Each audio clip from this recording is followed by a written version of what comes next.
Hello friends, welcome back to our lecture on sets. Let's continue them and actually finish them today. So we talked about so many different things. Tons of curly braces written, a lot of new operations learned. The last stuff that we learned was union and intersection. Let's continue with that, and eventually we're going to get to cool proofs about sets. Because remember that the goal was to use sets to define all of mathematics. We've just been doing like operations so far. We need to use sets to do cooler things, and we're getting there, I promise. Alright, so let's first talk about unions and intersections of a bunch of sets at once. Alright, because sometimes we want to do that. We want to take the union of like a ton of sets, A1 through AN. Like, give me elements out of all of them. Alright, give me their combined elements. And so they invented some new notation because nobody wanted to write this. And so to save writing, they said that, all right, we're going to define that this union over all of these numbered sets, like A1 union with A2 union all the way to AN, it's this, all right? It is the union over all the AIs such that I starts at 1 going to N. And hopefully, I'm really not, I'd have to check the prerequisites for this class, but have you seen this before? The summation notation? Like all the i's from I starting at 0 to N. That is this, all right? Similar notation, assuming you've seen this before. Hopefully this like makes a lot of sense to you after I told you about it. Okay, so that's kind of what it's modeled after. It's just a big union over a bunch of stuff, all right? It's kind of like a for loop. I starts at 1 all the way to N, yeah? So start I at 1, increase it until it's N, unioning each AI as you go. Just like this is summing all the i's from 1 to N. Yeah? This is just a big union.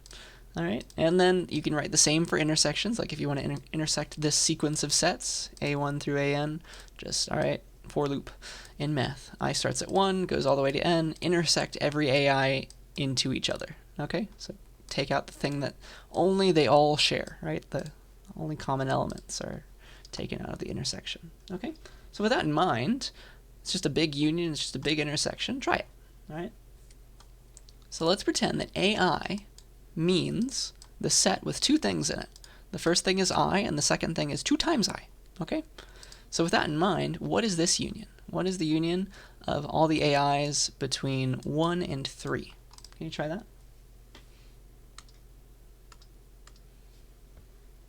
And as a hint, if you got a little stuck, try it again after I show you this. But for example, A7, what does that mean? If I gets to be 7, you just plug it in, kind of. That's equal to 7 and 14. You see how that falls out of the definition? So that's A7, okay?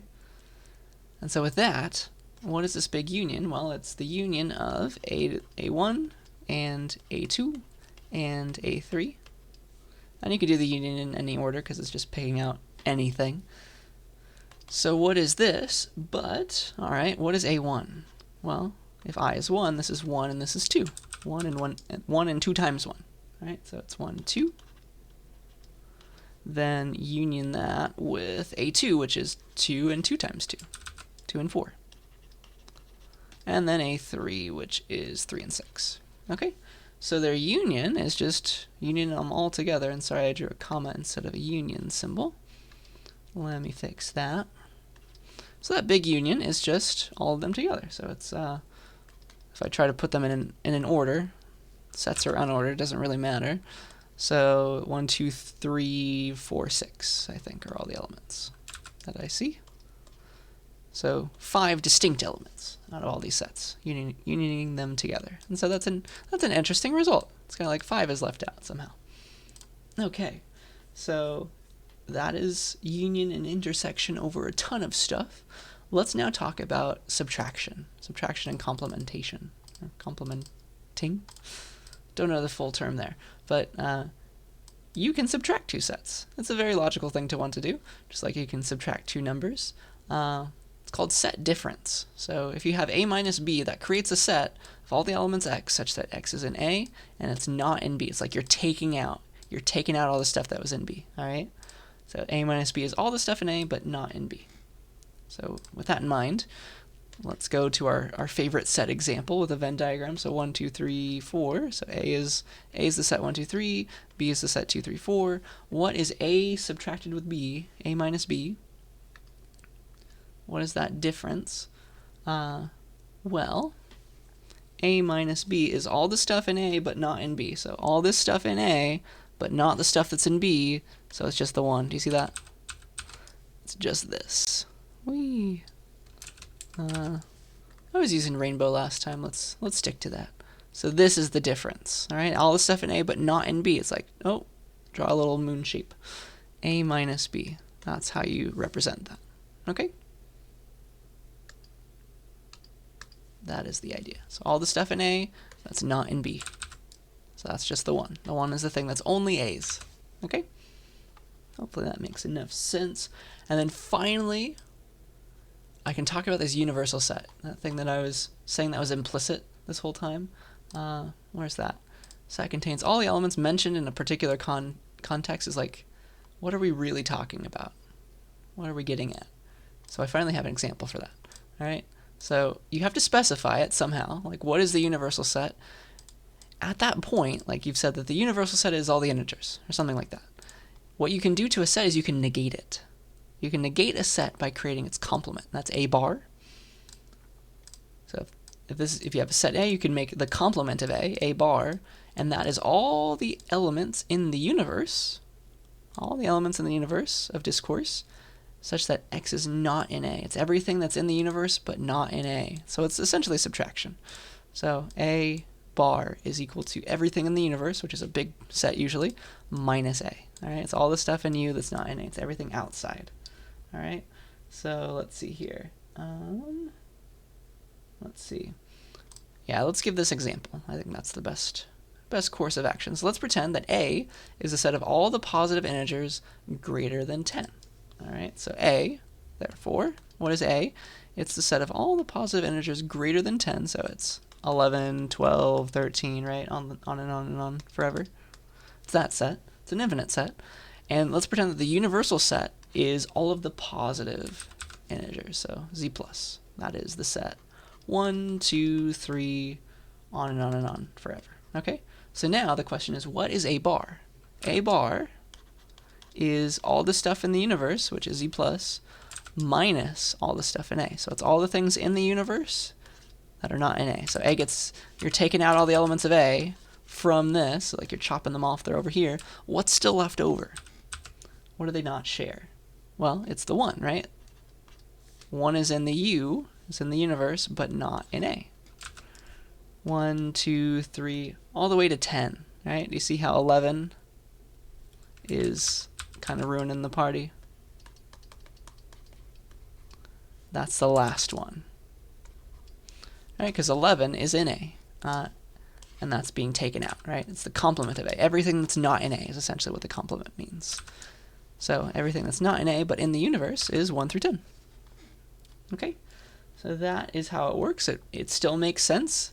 The complement of one infinite set when you have another infinite set as the universe ends up being finite, surprisingly. That's totally normal, all right? So with that, I think that is pretty much all of the nitty-gritty set operations that I wanted to teach you.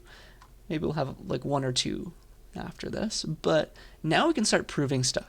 We can start proving stuff about sets, and that's going to make powerful mathematical truths appear, okay?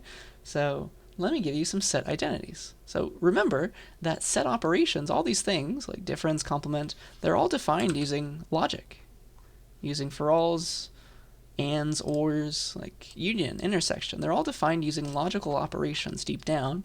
And with that, the identities for sets look very similar to the logical identities, right? All right, like here they all are, and I think it should be pretty obvious that they're all the same, right? They're all the same as what you know. Idempotent laws, associative laws, union is associative, intersection is associative. Essentially the proof is because or is associative, and so is and, because that's what these are defined in terms of, right?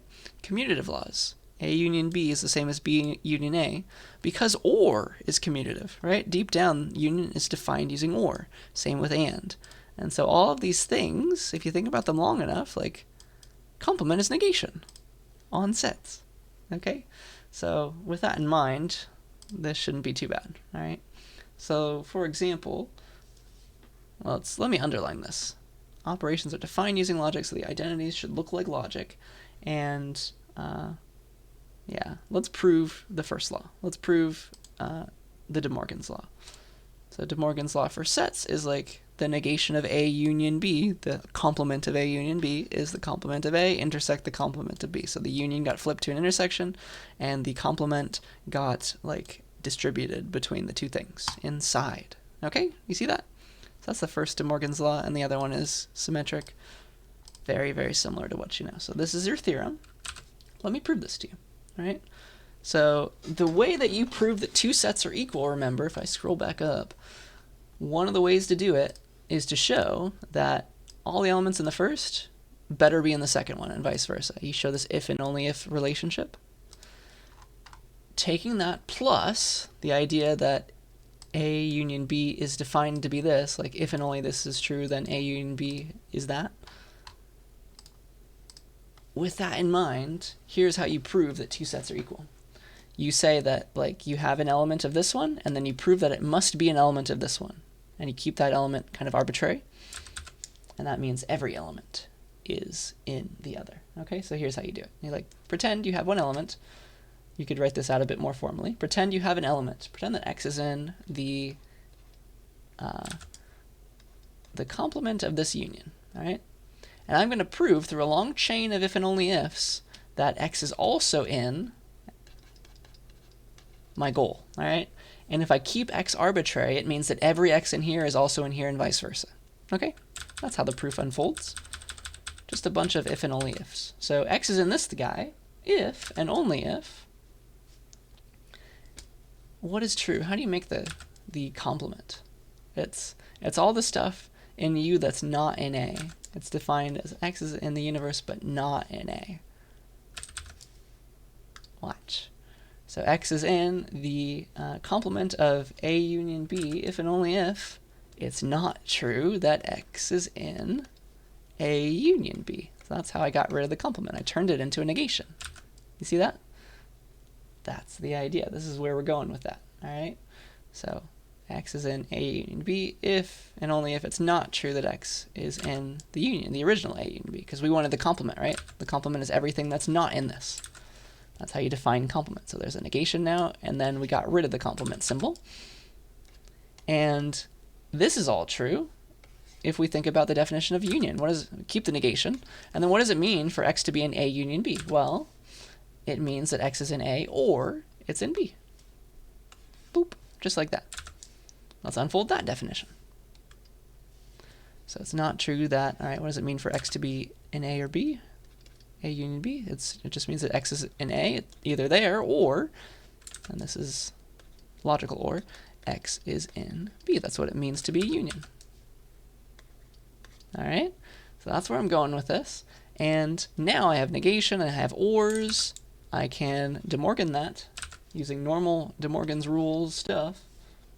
All right, what's that? That is true if X is not in A, right?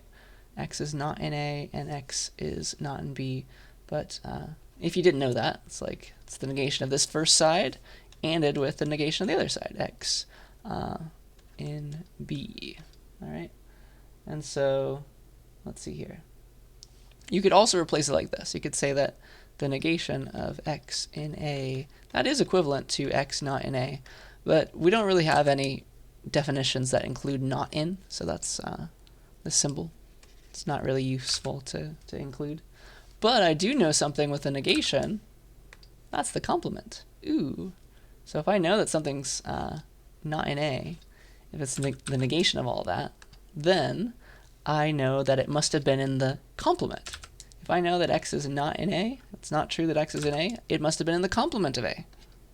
You see that? So that means X is in the complement of A. That's equivalent. And same thing for this. If X is not in B, that means it must have been the complement of B. Isn't that fun? And let me draw all that better. I think that was ugly writing on my part. X is in the complement of B. And then, what does it mean when you're anding together two things being in things? That's an intersection. So that's all true if and only if X is in the intersection of A bar and B bar, A complement and B complement. And I've just proven that every element over here is also over here. Those are the two sets that I cared about. And vice versa. Like every element, you can go this way, right? And go in this direction. Because it's an if and only if. So therefore, I kept X arbitrary. Therefore, they share every element. Therefore, the set is equal. Both sets are equal. A union B bar is equal to A bar intersect B bar. And that's how you prove these things. You pick your arbitrary element, and then you use your chain of unwindings to get to the other side. All right? And that is good practice because it helps you understand like how these things are defined. How is complement defined? It's a negation. How is union defined? It's an OR. All right? And then you can go in the opposite direction. You can turn a negation of something being in something to being in the complement. And then what is an and but an intersection? All right? So that's how that all works. That's one set identity. And the rest of these hopefully make enough sense in how you might prove them. Some things are new. The symbols are slightly different. But maybe they're not so new after all. What is false? You remember some of these rules that involved false, like A and false should be false? That is telling us that the empty set is kind of functioning as false. It's kind of equivalent to false for sets. And then true, you remember what true does? Like if you OR anything with true, you get true. That's kind of saying that the universal set, U, is kind of equivalent to truth in sets. So take with that what you will, but that is the idea. Double negation rule. It all is kind of making sense. It's called double complement now. All right, so those are your set identities. And with this slide, you're going to come back here. I have an example for you to try. All right, so use these set identities to prove that this is equal to the empty set. And please name each identity as you use it, just like you did with your logical identities. So here is your what you're proving. Write that down, and then here's this slide if you want to pause the video there. And now, assuming you gave it a try, let me write down how I might think about this. So it really is just logic. Like you think of this as an and, you think of this as a not. It all kind of works out. All right, so here's what I start with. A intersect B complement. And I need to show that this is equivalent to the empty set. It's equal to the empty set. And if you stare at this long enough, you'll notice that if you are ever trying to intersect a set and its complement, you're getting the empty set out, because what is the complement but everything not in that set, right? So if this is B, like 1, 2, 3, and then the universe was 4, 5, 6, 7, like the complement is all this stuff, and this is B, like they share nothing. So if you intersect, of course you're getting the empty set. So this is giving us A intersect the empty set. That's the wrong direction, sorry. And this was using, what was it called? The complement law.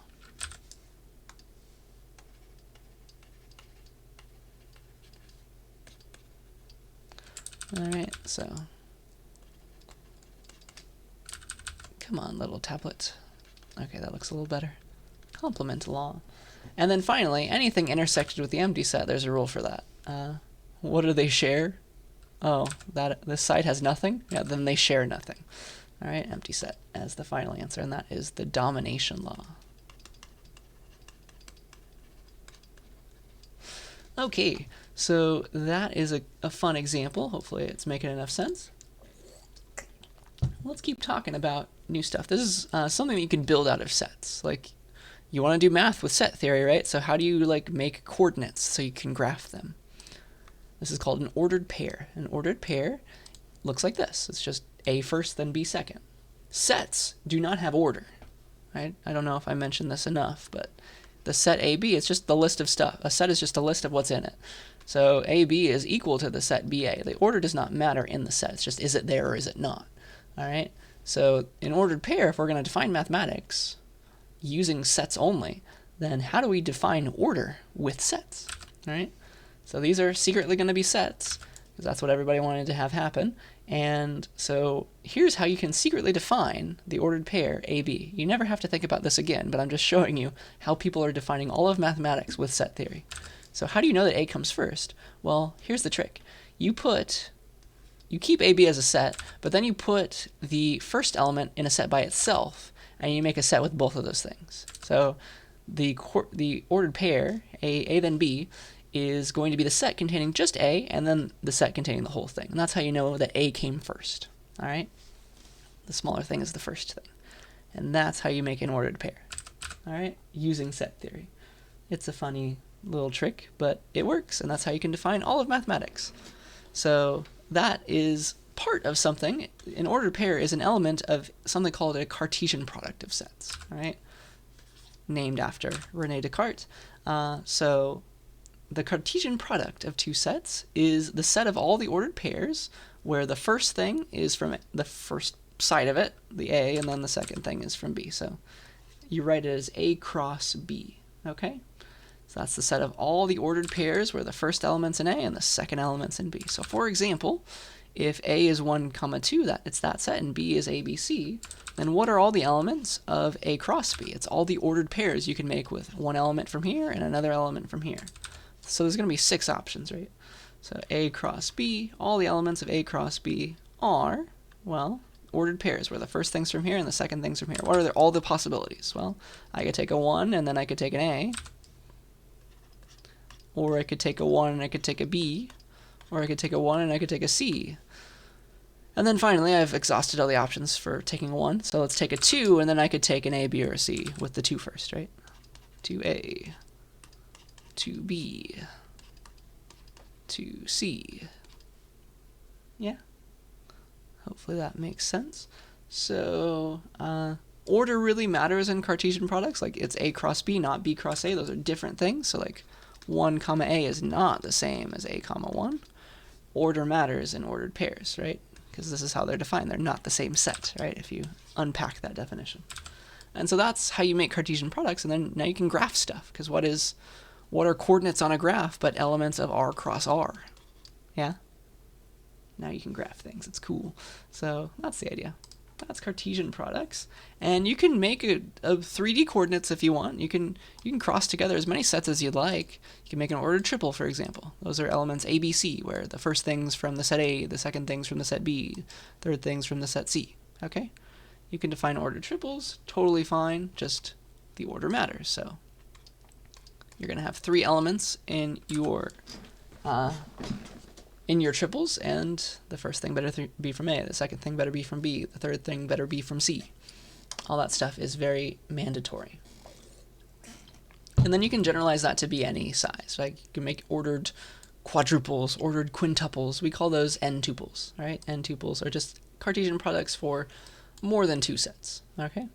So, for example, this element, this is a ordered quadruple, I guess. I don't know. It's a 4-tuple. That's what we'll call it. Okay. Easier to talk about. So let's call that a 4-tuple because it's got 4 things in it, and it's order, right? It's ordered. Things come first and then last. So it's kind of the list, right, in order, or the array in order. 2A, B, 7. All right. And the only way for a 2 to come first is if this is an element of a Cartesian product of 4 sets, right? And then the first thing, this thing better be in the first set, right? And then this thing better be in the second set. Better be an element. B better be in here. 7 better be in here. It's like in order, okay? So that's how you can write that. So that's how you take stuff, right? I took the 2. I took the A. I took the B. I took the 7.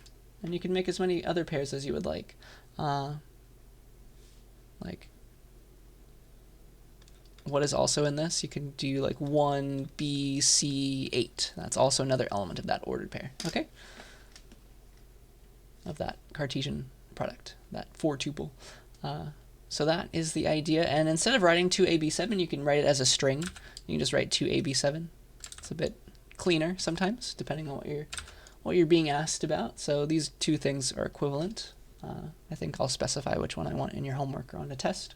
So yeah, Yeah, first of all, just this word, if you've never heard it before, it's pronounced either tuple or tuple, and like people legitimately fight each other over the proper pronunciation.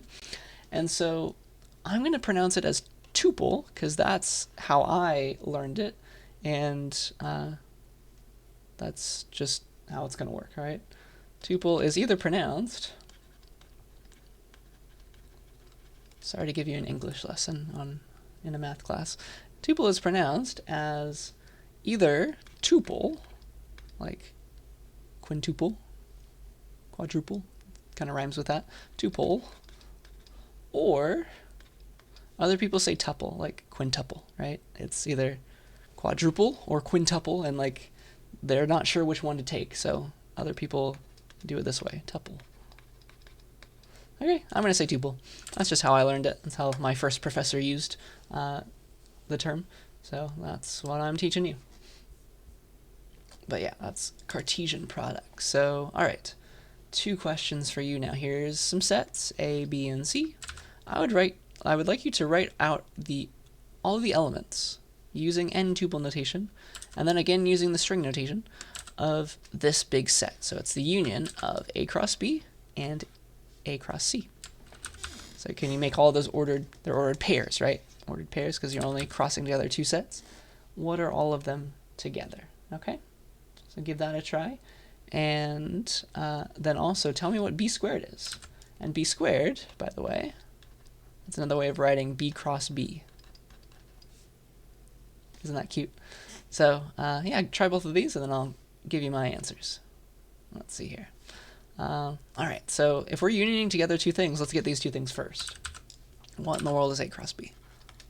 It's all the elements where all the ordered pairs where the first thing's from A and the second thing's from B. So A is just A, and then what's B? It's either B or C. So the first thing in all of these ordered pairs is an A, and then it could either be a B or a C next. So it's AB and AC. Okay, see how that is A cross B? So those 2 elements. And then A cross C, for similar reasons, it's like the first thing's got to be A, and then the second thing could either be A, B, or D. So it is going to be A, B, and A, D. Right, so it's those 3 ordered pairs. And so if we're unioning these together, then we're just listing all of them. So what is the union using n-tuple notation? It is going to be, well, you got your, I'll try to do it in some normal order. You got your AA, you got your AB, AC. Remember that duplicates don't matter in sets, and neither does order. And then AD. So I see 4 distinct things. Right, so that's the set. And that's using n-tuple notation, and then if you want to use string notation, it's, I guess, slightly quicker to write. It's AA, AB, AC, and AD. All right, so that is that union. Hope that makes enough sense. And then you can cross a set with itself. That's totally fine. Like, if you're graphing stuff, right? That's R cross R. That's R squared. And a lot of calculus textbooks, they write R squared. And now you'll understand it if your calculus professor didn't tell you why yet. So what is this but, right? What is this but the set of all the ordered pairs where the first thing's from B and the second thing's also from B. So it could be BB, BC, CB, CC, all those options, right? The first thing's from B could be a B or a C. And the second thing's from B could be a B or a C. Try them all. I'll just write it in some normal order. CB, CC. Okay? And the order matters for the individual ordered pairs, right? BC is not the same as CB. Okay, so those are the things, and it's actually pretty easy. The reason that it's like squared is because like it's all having to do with size. Like if you're thinking about these as finite sets, like the reason you can use squared like this, the reason it's kind of like a multiplication symbol is because if you make B cross B or B squared, what are the number of elements in here? What are the number of ordered pairs? It's 4. How do you get 4 though? Well, it's like you take one thing from B and another thing from B. The size of B is 2. Ooh, it's just 2 times 2. You see that? That's why this notation is written like this. That's why they came up with it. It's like, it all has to do with cardinality at the end of the day. because like the size of b squared is equal to the size of b squared. Okay, hopefully me saying that and writing it down made enough sense. It's hard to explain in just words, but symbols, I think, make it clear. All right, so that is your example. Let me give you one more, and then we'll keep on trucking. So here's something for you to try. I would like you to do something very similar to what I did up here. You're going to make an arbitrary element of the first set, and you're going to prove using a chain of things, a chain of equivalences, that two sets are equal. All right, so using this pattern, and here are the things that I want you to use, and then also just normal logic stuff that you already know, like maybe you'll need De Morgan's law, maybe you'll need another logical rule. All right, using all that, prove that A cross B intersect C is equal to, this entire set is equal to A cross B intersected with A cross C. So there's like a distribution, like there's a distributive property of Cartesian product over intersection. All right, so prove that those two sets are equal, no matter what A, B, and C are. All right, so what you're going to do, let me start you off. What in the world? You have to have an arbitrary element of this and prove that it's also an arbitrary element of this. That's the same element. It's there too. And so here, let me start you off, and then I'll let you try it. So you need an element of this, right? And so that element is a size 2 tuple, right? It's an ordered pair. Every element of this set is an ordered pair, right? So x, y, let's call those things x and y. Let's pretend that we have an xy in A cross B intersect C. And so using these, union and intersection you know, but Cartesian product is like if xy is in A cross B, then x must have been in A and y must have been in B. Using all of these, then unravel this and try to get to this side. Prove that xy must have also been in here. All right? And so that's how you prove that they're equal. All right, assuming you gave it a good try, let me walk you through how I might do this. So the kind of the outermost operation is where I'm going to focus. So like the outermost operation here on this set is the Cartesian product. So let me unfold the Cartesian product. This is like xy. Oh, sorry. If xy is in a Cartesian product, then the x is in the one side and the y is in the other side. So that means x is in A and y must have been in B intersect C. And so that's the first part. And then I still have like the intersection. Let's just get it all to pure logic. So let's unfold that one as well. So x was still in A, and then what does it mean for y to be in B intersect C? That means y must have been in both. Y is in B and it's also in C. Okay, that's how that's working. Then let's keep going. Now we kind of want to bring it all back together, okay? With the goal being this, all right? How can we do it? How can we bring them all together? This is going to take a little thought because like you need an A on both sides. You see that? You need an A on both sides, and I only have like one A here. But if you use a rule of logic to say that you can duplicate things, it works out. Because you can totally say, like, I have x and a, and I still have x and a over here, too. Like, these just become one. They simplify to one thing. But you can go in reverse, and you can make two, all right? So let me show you where this comes into play. Using that idea, and then the idea of, like, commutativity of ands, here's what you can create. You can be like, x is in A, and y is in B. Because you can arbitrarily put parentheses anywhere because associativity, like over ands. And then I can have another x and a, right? Just duplicate it, it's fine. And y is in C. Do you see how this is going to give us the Cartesian product now? That's the trick, okay? So just duplicating that x and then moving stuff around and then drawing parentheses. That's all possible stuff that you can do with your logical rules, and you don't even have to really say it anymore because like I trust that you know like that follows from this. Okay, that's how that all works. And so now I can reuse the definition of Cartesian product, can't I? Because if I have one thing's in one side, one thing's in another side, that becomes the Cartesian product, right? That means x comma y, the Cartesian product must have been in A cross B, and same thing over here, x comma y is in A cross C.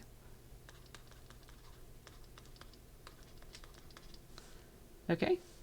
And so now I have an and still, and I can get rid of that and with the definition of intersection. I can make an intersection out of this. So that means if and only if, all that's true, if and only if x comma y was in the intersection of these two things. A cross B intersect A cross C. And that is exactly what I wanted, because I have proven now that the element in here is the same as the element in here. If it's in that side, it's in that side too. Then I have that, therefore, the sets are equal. If everything in one is in the other and vice versa, then I must know that A cross B intersect C was equal to A cross B union A cross C. All right? And that's what I wanted to show. So there's implicit for alls all over the place. There's some logical rules that we didn't really explain a lot, but that's the level that I want you to get at when you're writing your proofs. All right? So hopefully that makes some sense. Please yell at me if it does not. And that's how you prove that two sets are equal. All right. So a new topic, kind of similar to, we needed to get through Cartesian products first, right? Because you can use the string notation on Cartesian products. Let's define strings now, because strings came in mathematics before they came in computer science. We're just stealing it from them, all right? So this is, I guess, really why it's called strings, maybe. It's the mathematicians who invented the word. So an n tuple of characters is just a string, all right? And so if you have a string and it is n characters long, then it's kind of like an element of a to the nth power, right? Because it's got n characters. They're all separate, and each character was taken from a set A, and A is called the alphabet. It's just the set of valid characters. It's like all the ASCII characters that you can use. Set of characters you're allowed to use when you're making your string. You can use, so that's the idea. And so for example, here is a set A, that could be our alphabet, and it's just all the lowercase letters. So I can make the string, right? Hi mom, that's 5 characters, and so that's in A to the power 5. Does that make sense? Because it's a length 5 string using letters from this alphabet set. Okay? So, yeah. This is secretly a Cartesian product, right? And Cartesian products are secretly sets. So really, all this stuff, it's all based on set theory. And so that means strings themselves are secretly set. So the string ABCD, it's defined to be, right, the ordered pair, the ordered 4-tuple ABCD, which if you unfold the definition of what it means to be a pair of things a bunch of times, it's like this. That's the set that represents this string, okay? And so we're just building layers upon layers of set theory and proofs and stuff to get at the mathematics we care about and we want to prove stuff about. Okay? So that's strings. That's how you can define strings over a certain alphabet. It's all set theory at the end of the day. You can have special kinds of strings, like binary strings. That's a string where the alphabet is zeros and ones. So inside the computer, it's essentially working with binary strings all day long. So like 1 0 1 0 1 0, and that's an element of this binary alphabet, right? 0 and 1. And there's 6 characters there, so it's 0 1 to the 6th power, right? It's a 6-character string taken out of this. That's a binary string. Exactly what you would expect a binary string to be, just a bunch of 1s and 0s. There's also a concept of the empty string, just like there's an empty set, right? So the empty string, we say lambda for the empty string in this class, and it's the string whose length is 0. It's like your boop, boop, boop, boop in C++. There's nothing inside, right? So lambda most likely comes from the German Lehe, and I don't know if I'm pronouncing that correct at all, probably not. And that means empty or blank. So just like Zahlen means numbers. That's where we got the Z from. I think we got the lambda from German too. And then you can concatenate 2 strings. Okay, so if you have the string this one and the string this one, S and T, then you can make their concatenation. Just put them right next to each other. You can write that as ST, and that's meant to represent take S, take T, shove them right next to each other. 1 0 1, then 0, 1, 0 at the end of that. So that's the concatenation of two strings. Just bring them together. It's essentially the plus in C++. It's the, like you got ABC, and then you add that to DEF. That becomes ABCDEF, right? Same idea here. It's just you put them next to each other in math, all right? And lambda, the empty string, works as you would expect. If you're concatenating with the empty string, you're just getting everything that was not that, all right? It's kind of like the unit of concatenation. So ABC plus the empty string, for example, is still just ABC. You didn't add anything by including the empty string. And so if you have a giant string with a bunch of lambdas in it, like hi lambda, m lambda, o lambda lambda, m, this is equal to hi mom, of course, right? Because all the lambdas go away. They're empty strings. You're concatenating those all together. So that's just strings in a nutshell. Now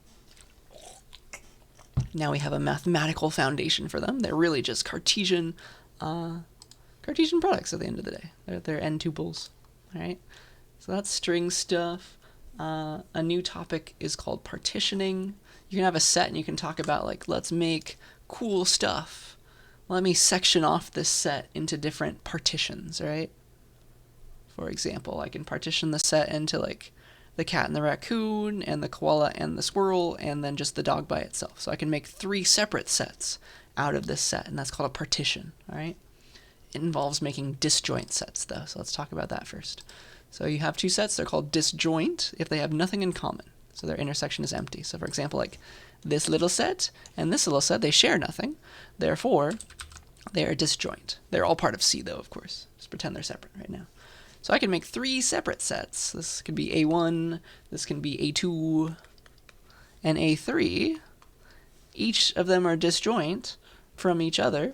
You can call that pairwise disjoint, all right? So a sequence of sets, as many as you need. That's called pairwise disjoint if for every possible pair of sets that aren't the same set, of course, then intersect them together, they're disjoint, all right? It's equal to nothing. So these, A1, A2, and A3, they're pairwise disjoint. They share nothing in common, right?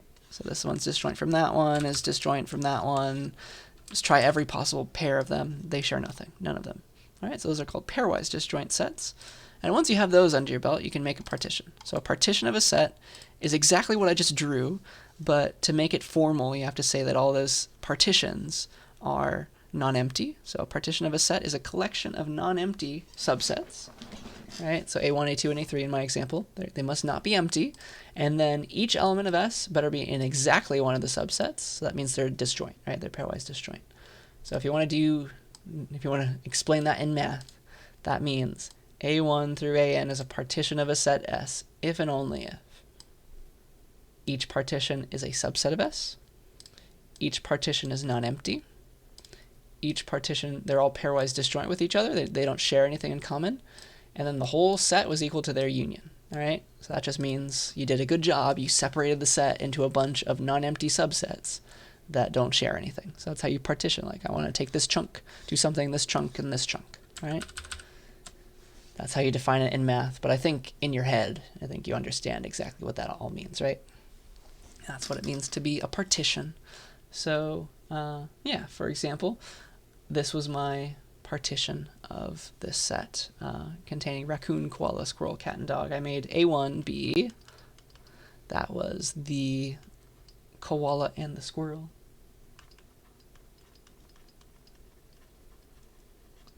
And then I made A2 be the raccoon and the cat.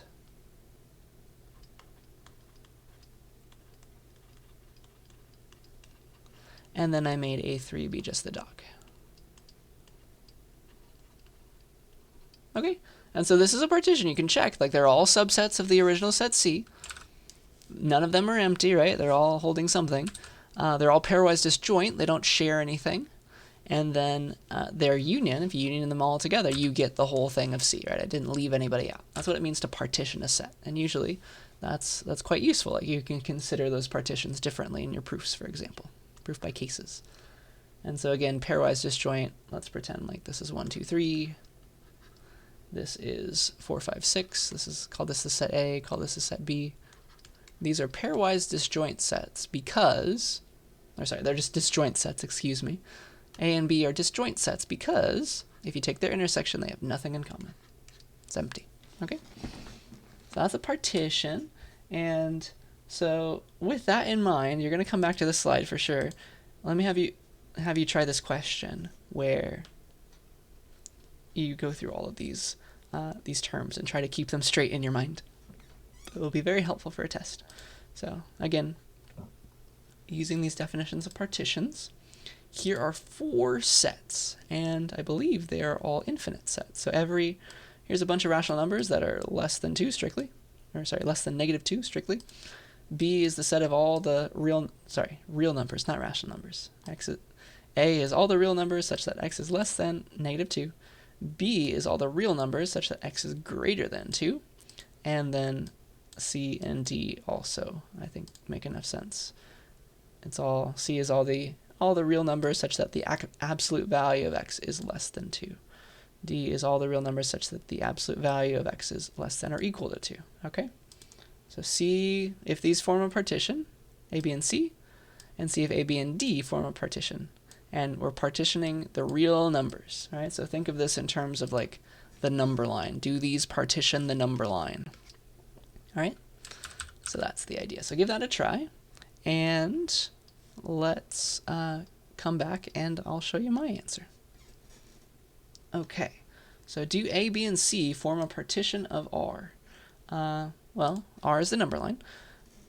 Do A, B, and C partition it? All right, so what does it mean to be partitioned? So are they all non-empty? Are they all subsets of the real numbers? Like, yeah, these are real numbers, these are real numbers, these are real numbers, and they're all empty, like -3's in this one, +3's in this one, 0 is in this one. So they all have things, but let's draw them out and see if they actually partition, like they need to chop off different pieces, right? And all together become R. So let's see. What is A? A is all of the numbers strictly smaller than 2. So here's smaller than -2. So here's -2, doesn't include that.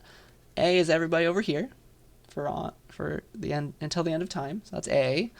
Then what is B? B is all of the elements such that it's greater than +2. So here's +2 over here.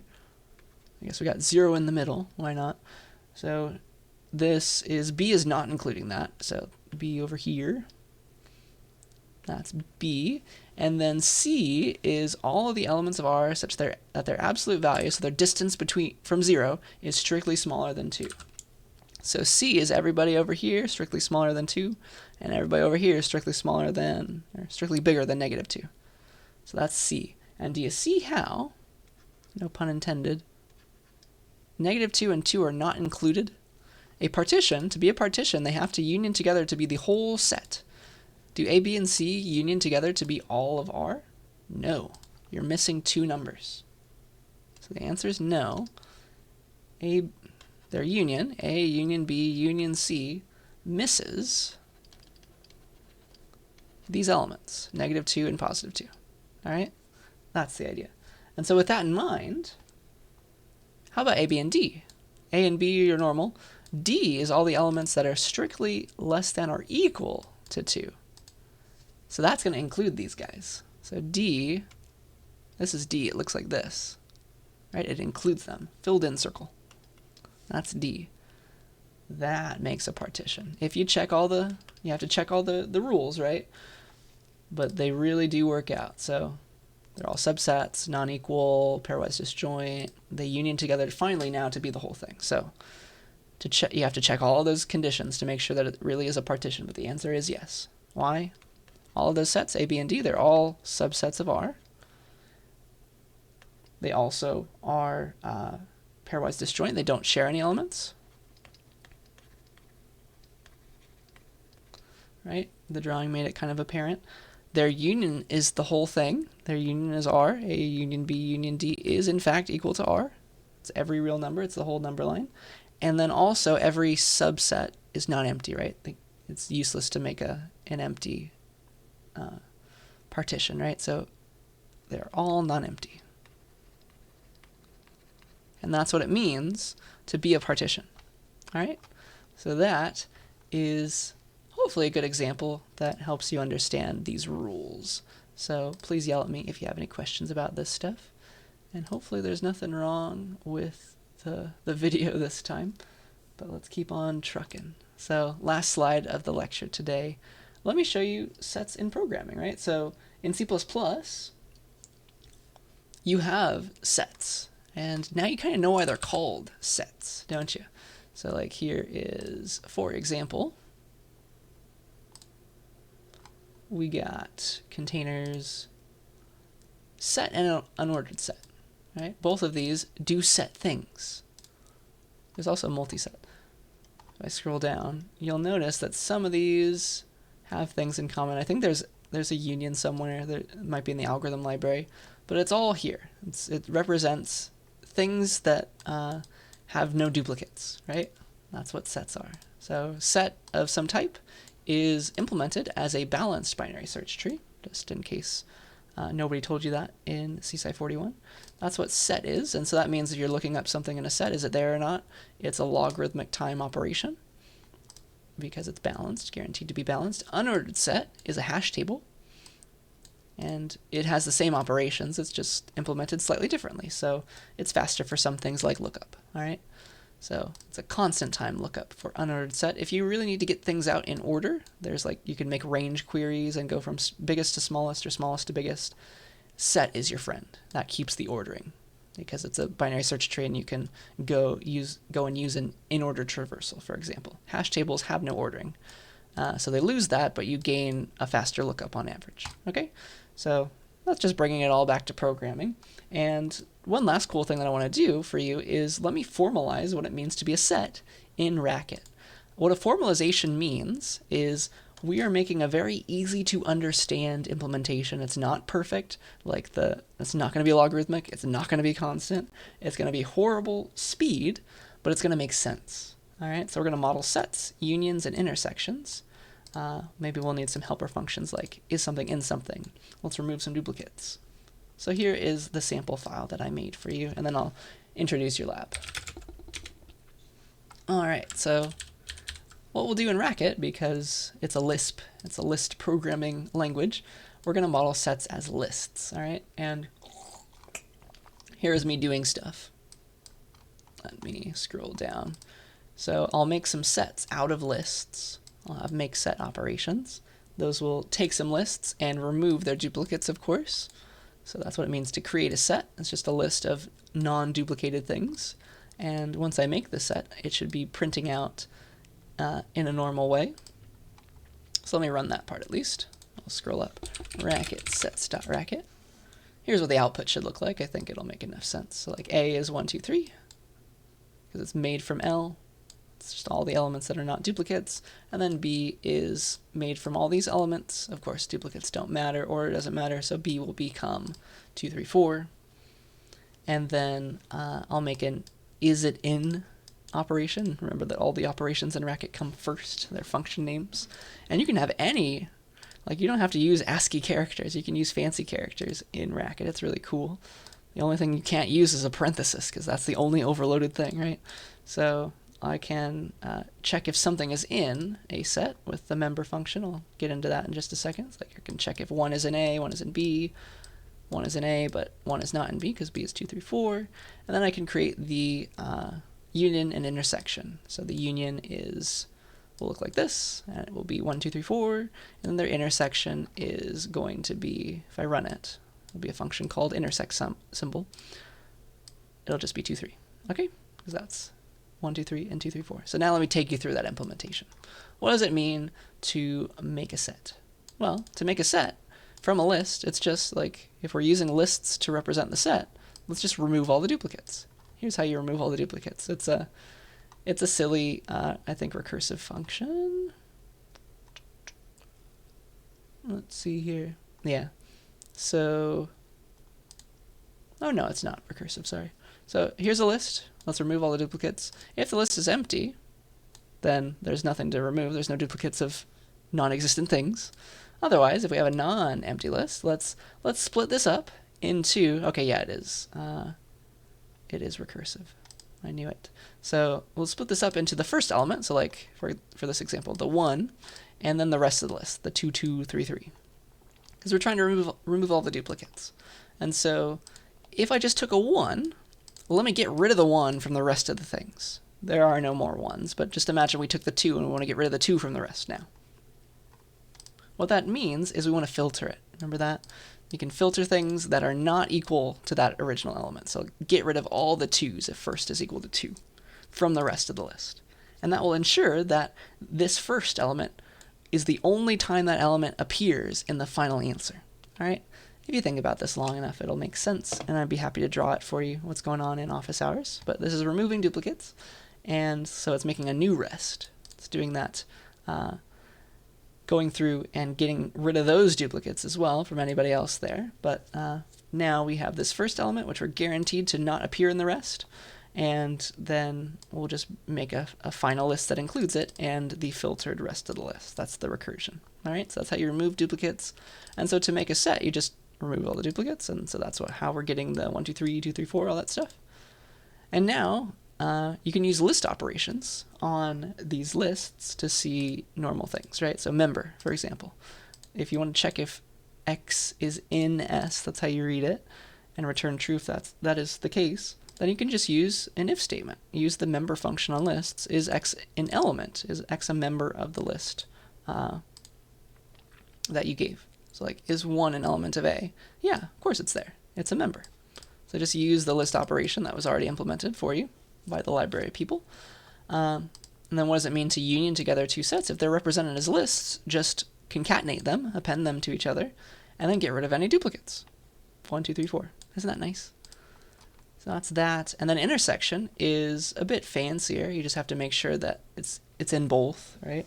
So here's what it means to be in both. All right? You're filtering out only the things that are in both, in one and in the other. So I'm using my isIn function as well.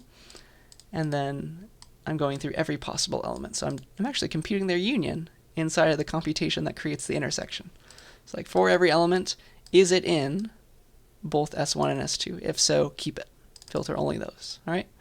And then it's potentially the case that there are duplicates, because like it takes 1 from both sides. And so just go and remove the duplicates at the end, and that is the final answer. So feel free to study that.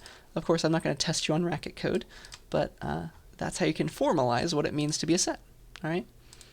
You can model sets, unions, and intersections. And that was a reference implementation. It was very slow, right? It was like linear time for all those operations. But if you stare at them long enough, it's a very easy operation, right? We weren't doing any weird binary search movement. We weren't making any hash functions. That's what the mathematicians like. They like reference things so that you can prove things easily about them, all right? So there's a trade-off there. So that is the end of our set slides. It's really a lot of terms. Sorry, it's just the way of the world. We're going to be using sets from now on, though, so it was good to learn them, I promise. And so before we go, I would like to show you some information, because we're in week 4 now. So, oops. And I promised that our first midterm is week 6. All right. So I'm going to be releasing. You have a test coming up soon. Don't forget. I'm going to be releasing this midterm 1. What's it called? Module on Canvas. And the two things that I'm going to show you now, the midterm 1. This is what you're going to click to actually take the exam. But I'm going to show you the midterm 1 info page and the extra credit assignment page. All right. So the things that you care about for the midterm. When is it and what's on it? All right. So midterm 1 will be available on Canvas between 2:30 p.m. on February 15th. That's a Wednesday, and 8:30 p.m. February 16th. That's a Thursday. All right. That's week 6. And what you can do is you can start whenever you want within that window. So you can start it at start at 8:25 if you want, but you shouldn't, because I'm going to have a countdown. So at the very latest, you should be starting this exam at 7 o'clock on the 16th, all right? Because it counts down once you click start. An hour and a half is what you get. And here are the topics that I'm going to be taking questions out of. Chapters 1 and 2 of your book. Homeworks 0 and 1. Remember to check the answers as I post those. Yell at me if I forget to post answers accidentally. And all the lectures up through and including week 5. All right. So that's next week too. So one thing that's probably nice for you that is not very common in computer science classes is this is a math kind of test, and so I can't really ask you to write things very quickly and scan them because there's a lot of proofs going on. So I'm just going to make a multiple choice exam for you for this one, okay? Not every exam will be multiple choice, but this one will. You're welcome. And it's also going to be open book and open notes. The only thing you can't do is talk to another human. The only human you can talk to is me, all right, while you're taking the exam. Ask me questions. And so I encourage you to take it during my office hours on Wednesday, okay? Because then I'll actually be there to answer your questions. Otherwise, I most likely won't be available. All right, one thing I gave you was a sample exam. Here's the test that I gave last time. Study that, and you should do well on the test. Okay, so that's that. That's the midterm info page. The next thing is extra credit. So with every test, I like to give an extra credit assignment, and so here is the one for midterm 1. It will be due right before the exam, so the Tuesday at midnight on Valentine's Day. So this is going to be worth up to 2.5% extra credit on top of your final grade. No late submissions allowed, no extensions apply for extra credit. Okay, so that's the idea, just assignments. So here's what I want you to do. I would like you to make a review video, all right? This is to help you study. It's a good excuse for you to study, and then also, this is a public place that you'll post it here. And so your peers will be able to see what you post, and they will love you forever because you're helping them study too, all right? So you don't have to edit the video that you record. You can just post it. That's totally fine. Give me a public link. Make sure it works in private browsing mode, okay? So submit a public link to it below, like put it on YouTube or something. That's the idea. And I can help you if you're having trouble figuring out where to put it. But that's what I want you to do. I want you to make a review video with these requirements in mind, all right? So what I want you to do is make up, like pretend to give a little mini lecture like I do. So give a bunch of examples of things that will appear on the exam, right? Don't start teaching English or something. I would encourage you to be creative because that's how it's more fun that way for the people who watch it, and then I think it'll help you learn all the topics as well and get them concrete in your mind. Pretend you're giving a lecture as well, right? You're going through these examples that you created. You're demonstrating exactly how to solve those problems if they're problems. You're explaining all the concepts that you give, all right? Every step of the way, it all works out. So yeah, you can pretend you're giving a lecture. And before I talk about grades, I just want to make it clear that you have to make something new. You can't like re-give my slides, all right? That will give you a 0. I'm just telling you that now. So make sure that you make something new when you make your video. Otherwise, I will give you a 0. I am the final judge of whether or not you did enough original work. All right. So if you are at all worried about whether your idea is enough, please contact me so that you don't just get a 0. All right. But I think most normal ideas will be worth credit. All right. So that's my promise to you. It's my requirement. And then if you want the full 2.5% extra credit, make a 20-minute video. If you just want half of that, make a 10-minute video. All right? So that's that. And here's some information about how to record yourself if you're interested. You can use OBS like I'm using, or you could use Zoom. It's all possible. You could just open up Zoom and click record to my computer. But I also like OBS. That's the one I'm using right now. Hopefully it's all happy. And works on your computer. Let's see. Yeah, that is the extra credit assignment, worth 2.5%. Midterm 1, between the 15th and the 16th of February. Extra credit is due the midnight before the test comes out. No extensions on that one, just like there's no extensions on the test. This is the time frame for everyone. Only assignments do I offer extensions on. And yeah, I also recorded a little review video. I'll give you that too. A little while ago from a previous semester. And then, yeah, on the day of the test, it'll be this link that you click, and then it'll be like start, and then the time will start ticking, and you'll have an hour and a half to take it. All right, so that is your exam. Check the info page for the practice exam, and that is sets. So I think that's everything that I wanted to talk about this week. We scroll back up to confirm. Yeah, this looks good to me. So thank you for your attention, and I will see you next time.